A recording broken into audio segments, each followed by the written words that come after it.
Hi, welcome back to my channel. It is Monday, 9th of September, 4:15 p.m. The markets have closed.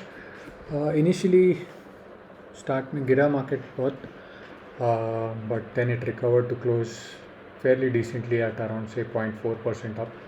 Bajaj Housing Finance का IPO था वो भी cell through हो गया. So Indian markets looking strong as compared to the US counterparts. Sixth को भी 2000 करोड़ की buying I है DII की, ऑल्दो FIS सेल कर रहे हैं. और अगर हम इंडाइसेस देखते हैं आज तो वही सेफ्टी के हिसाब से FMCG एंड बैंकिंग में भी बाइंग आनी चालू हो गई है, विच इज़ एक्सपेक्टेड क्योंकि नेक्स्ट वीक रेट कट आने की एक्सपेक्टेशन है. फेड की मीटिंग है 18 को. तो FMCG में तो मुझे कोई पसंद नहीं है. Private bank, let's have a quick look. So private bank में हमारे पास कोटक और एक्सिस है, which is very small quantity, but I am going to sell them off. And Bandhan bank हम देख रहे थे कुछ टाइम से. तो ये तीन हैं. Let's have a quick look before I show you something else. तो कोटक बैंक अगर हम देखते हैं तो उनके नंबर्स अच्छे हैं लास्ट क्वार्टर के EPS के, but this was because they sold there subsidiary of insurance. PE 16 का है, तो अगर हम अज्यूम करते हैं कि 16-17% का ही ग्रोथ आता है या 14% का आता है जैसे रिटर्न ऑन इक्विटी है, तो ये PE सही है. नहीं तो ये एक्सपेंसिव है. लेकिन मार्केट्स को आप देखोगे तो एक्सपेक्ट कर रहा है कि ग्रोथ नहीं करेगा, कॉन्ट्रैक्ट होगा. सो इसलिए मुझे, और कोटक काफ़ी बड़ा भी हो गया, तो I don't like it that much. Technically भी इतना कुछ खास नहीं है, although it is not as bad as the others. So that is the reason I'm going to remove it. Axis Bank हम देखें तो उसका लास्ट क्वार्टर अच्छा नहीं था, although it is still cheap. और टेक्निकली भी ये भी although Kotak is better, axis bank भी इतना अच्छा नहीं लग रहा है मुझे, है ना.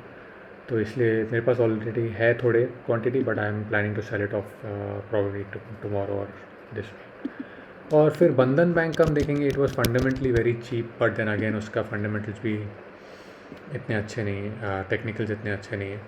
आप देखोगे 50 और 100 के नीचे दोनों है. क्लोज हुआ है आज 200 के, sorry. But fundamentally it's very cheap, right, and it's a 5-year low. And the growth expected next year is more than both Kotak and Axis. So I would rather keep an eye on Bandhan Bank and buy it when it breaks out of the high around 260-270 levels.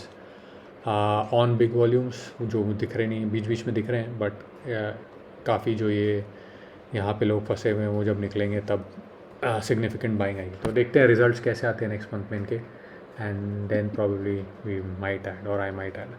But इनसे अच्छा मुझे Nifty bank में भी similar, private bank भी up है. Banking held up pretty well today. इसमें आप देखोगे तो सेम नेम्स हैं, Kotak, Axis and Bandhan. So we don't like the others. I have checked it again.